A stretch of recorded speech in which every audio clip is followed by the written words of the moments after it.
የተፈራው ደረሰ። ቻይናና ሩሲያ ተደራጅተው ወደ ጦርነቱ ተቀላቀሉ።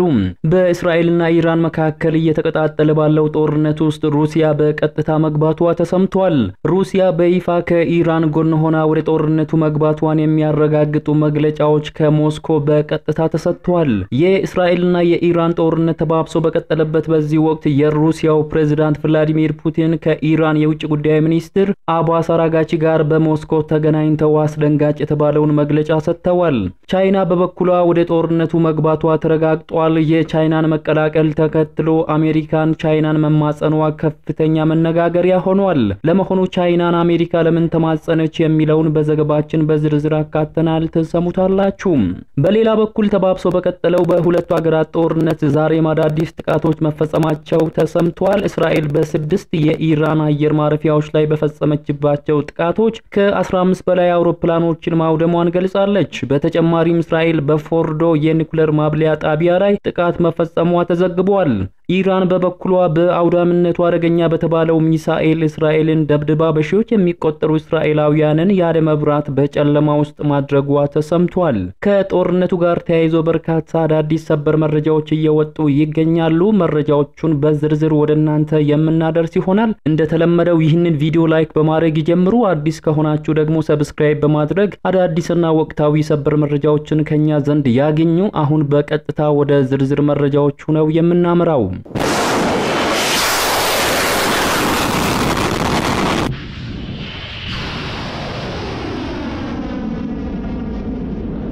የእስራኤል ጦር 6 የኢራን አየር ማረፊያዎች ላይ ጥቃት በመፈጸም 15 አውሮፕላኖችን ማውደሙን አስታወቀም። ጦሩ በተጨማሪም የአውሮፕላን ማኮብኮቢያዎችን በጥቃቱ መጉዳቱን አክሏል። የእስራኤል መከላከያ ኃይል በማህበራዊ ሚዲያ ገጹ ላይ ባሰፈረው ጽሑፍ ጥቃቱ የተነጣጠረባቸው አየር ማረፊያዎች በሀገሪቱ ምስራቅና መካከለኛው ግዛቶች አካባቢ መሆኑን ገልጿል።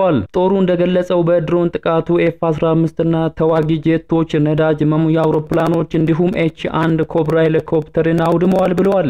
በተጨማሪም የአውሮፕላን ማኮብኮቢያዎችና የከርሰ ምድር ታንከሮች ላይም ጉዳት ደርሶባቸዋል ብለዋል። ኢራን በበኩሏ ዛሬ የፈጸመችው ጥቃት በሺዎች የሚቆጠሩ እስራኤላውያንን መብራት አልባ ማድረጉ ተነግሯል። ኢራን ዛሬ ሰኔ 16 ቀን 2017 ዓ.ም በፈጸመችው ጥቃት 8000 ያህል እስራኤላውያንን መብራት አልባ ማድረጉን የሀገሪቱ የኃይል ሚኒስትር ገልጿል። በኤሌክትሪክ መስመሮች ላይ ለሚደርሱ ጉዳቶች አስቀድመን ተዘጋጅተናል እናም በሚቀጥሉ ሰዓታት ውስጥ የኃይል አገልግሎቱ ይመለሳል ሲሉ ሚኒስትሩ አክለዋል። የእስራኤል ኤሌክትሪክ ኮርፖሬሽን ቀደም ሲል በደቡባዊ እስራኤል በስትራቴጂካዊ የመሰረተ ልማት ግንባታ አቅራቢያ ጉዳት ደርሷል ሲል ሪፖርት አድርጎ ይህም በርካታ ነዋሪዎች ላይ የኤሌክትሪክ ኃይል መቆራረጥን ማስከተሉን ገልጾ ነበር።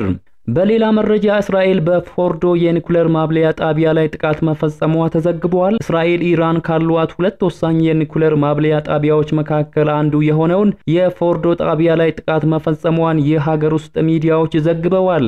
የኢራን ሪፐብሊክ የዜና ወኪልና ታሲም የዜና ወኪል ፎርዶ ከሚገኝበት አካባቢ የሚገኙ የአደጋ አስተዳደር ባለስልጣንን ዋቢ አድርጎ ስለ ጥቃቱ ዘግበዋል። ባለስልጣናቱ እስራኤል በጣቢያው ላይ ጥቃት ብታደርስም ነገር ግን በዚያ ምክንያት በዜጎች ላይ ምንም አይነት ስጋት ወይንም አደጋ አይኖርም ብለዋል። የአሜሪካ አየር ኃይል በኒከር ቤስቲንግ የተሰኘውን ቦምብ በመጠቀም ከመሬት በታች ያለውን እዚያ ጣቢያ ላይ በትላንትናው ዕለት ጥቃት መፈጸሟ የሚታወስ ነው። የአሜሪካው ፕሬዝዳንት ዶናልድ ትራምፕ ሀገራቸው በኢራን ላይ የፈጸመችውን ጥቃቶች በሁሉም የኒኩሌር ይዞታዎች ላይ ከፍተኛ ጉዳት ያደረሰ እንዲሁም ማውደሙን የሚገልጽ መረጃን ሰጥተዋል። ሆኖም ግን የተባበሩት መንግስታት የኒኩሌር ተቆጣጣሪ አካል ዓለም አቀፉ አቶሚክ ኤጀንሲ የደረሰው ጉዳት በትክክል ማረጋገጥ እንዳልቻለ ገልጿል። ፎርዶ የኒኩሌር ጣቢያ ከቴህራን በስተደቡብ በ200 ኪሎ ሜትር ርቀት ላይ የሚገኝ ነው። የተገነባው በተራራ ተከቦ ከመሬት በታች ከ80 እስከ 90 ሜትር ጥልቀት ላይ ሲሆን ለነዚህ ዋነኛ ምክንያት ከደህንነትና ከጥበቃ ጋር የተያያዙ ናቸው። ኢራን ዩራኒየም 235 የተሰኘውን ለማግኘት ከምትጠቀምባቸው ቁልፍ የማበልጸጊያ ጣቢያዎች አንዱ ነው። በሌላ መረጃ በኢራን 500 ሰዎች መገደላቸው ተዘግቧል። እስራኤል በኢራን ላይ ጥቃት መፈጸም ከጀመረችበት እንደ አውሮፓውያኑ ሰኔ 13 ቀን ጀምሮ ወደ 500 የሚጠጉ ሰዎች መገደላቸውን የአገሪቱ የመንግስት ቴሌቪዥን ጣቢያ ዘግቧል። ከሟቾች በተጨማሪ ከ3000 በላይ ሰዎች ላይ ጉዳት መድረሱን ጣቢያው ገልጿል። በኢራን መንግስት ገደብ ምክንያት ዓለም አቀፍ ጋዜጠኞች ሀገሪቱ ውስጥ ሆነው መዘገብ ባለመቻላቸው በእስራኤል ጥቃት የደረሰውን ጉዳት ለመመልከት አዳጋች ሆኗል። ግጭቱን እየተከታተለ የሚገኘው ሂዩማን አክቲቪስት ኢን ኢራን የተባለው ሰብአዊ መብት ቡድን የተገደሉት ሰዎች ቁጥር ከተገለጸው እጥፍ እንደሚበልጥ ገልጿል። የኢራን ጦር ጀነራሎች በበኩላቸው ለአሜሪካ ጥቃት ቆራጥ ምላሽ እንደሚሰጡ አስጠንቅቀዋል። በርካታ የኢራን የጦር ጀነራሎች አሜሪካን በሀገራቸው ላይ ለፈጸመችው ጥቃት ቆራጥ ምላሽ እንደሚሰጡ ገልጸዋል። የኢራን ጦር ዋና አዛዥ ኢማር ሃታሚ የጦር መኮንኖቻቸውን በወታደራዊ ክፍል ሲያነጋግሯቸው የሚያሳይ ቪዲዮ የአገሪቱ ሚዲያዎች አውጥተዋል። አሜሪካን ከዚህ ቀደም በኢራን ላይ በፈጸመችባቸው ወንጀሎች ቆራጥ ምላሽ ሰጥተናል፣ አሁንም ተመሳሳይ ምላሽ እንሰጣለን ብለዋል። የኢራን ጦር ኃይሎች ዋና ኤታማዦር ሹም አብዱላሪም ሞሳቪ በበኩላቸው አሜሪካን በፈጸመችው ጥቃት በቀጠናው ባሉ ወታደሮቿ ላይ ጦራቸው ማንኛውንም እርምጃ ሊወስድ እንደሚችል ነው የተናገሩት። ኤታማዦር ሹሙ አክሎም ኢራን በፍጹም ወደ ኋላ አትመለስም ብለዋል። አሜሪካን በበኩሏ በዓለም ዙሪያ ላሉ ዜጎቿ ማስጠንቀቂያ አውጥታለች። አሜሪካን በኢራን ላይ የፈጸመቻቸውን ጥቃቶች ተከትሎ በተለያዩ የዓለም ክፍሎች የሚገኙ ዜጎች ጥንቃቄ እንዲያደርጉ ማስጠንቀቂያ ወጥቷል። ዓለም አቀፍ የደህንነት ማስጠንቀቂያ የወጣው በአሜሪካ የውጭ ጉዳይ ሚኒስቴር በኩል ነው። የአሜሪካን ዜጎችና ብሔራዊ ጥቅሞችን የሚጻረሩ የተቃውሞ ሰልፎች ሊደረጉ እንደሚችሉ ገልጾ የአሜሪካን የውጭ ጉዳይ ሚኒስትር በዓለም ዙሪያ ያሉ አሜሪካውያን ዜጎች የበለጠ ጥንቃቄ እንዲያደርጉ መክሯል። በሌላኛው ሰበር መረጃ ደግሞ በእስራኤልና ኢራን መካከል እየተቀጣጠለ ባለው ጦርነት ውስጥ ሩሲያ በቀጥታ መግባቷ ተሰምቷል። ሩሲያ ለኢራን በይፋ ድጋፍ እንደምታደርግ ማረጋግጣለች። የእስራኤልና የኢራን ጦርነት ተባብሶ በቀጠለበት በዚህ ወቅት የሩሲያው ፕሬዝዳንት ቭላዲሚር ፑቲን ከኢራኑ የውጭ ጉዳይ ሚኒስትር አባስ አራጋቺ ጋር በሞስኮ ተገናኝተው መክረዋል። የሩሲያው ፕሬዝዳንት አሜሪካን በኢራን ላደረሰችው ጥቃት ያወገዙ ሲሆን ሩሲያ ለኢራን ሕዝብ ድጋፍ እንደምታደርግ ለልኡካን ቡድን አረጋግጠዋል። ፑቲን ከኢራን ልኡካን ቡድን ጋር ሲገናኙ የሚያሳይ አጭር ቪዲዮ በክሬምሊን የተለቀቀ ሲሆን የውጭ ጉዳይ ሚኒስትሩ ሰርጌይ ላቭሮቭ እና ዩሪ አኪቮክ ከፍተኛ ረዳትና በዋሽንግተን የቀድሞ የሩሲያ አምባሳደር በውይይቱ ላይ ተገኝተዋል። በውይይቱ ላይ ይህ በኢራን ላይ የሚፈጸመውን ጥቃት እርምጃ ምንም አይነት ህጋዊ መሰረትና ምክንያት የለውም ያሉት ቭላዲሚር ፑቲን ከኢራን ጋር ለረጅም ጊዜ የቆየ ወዳጅነትና አስተማማኝ ግንኙነት አለን ብለዋል። እኛም በበኩላችን የኢራንን ህዝብ ለመደገፍ ጥረት እያደረግን ነው ሲሉ ተናግረዋል።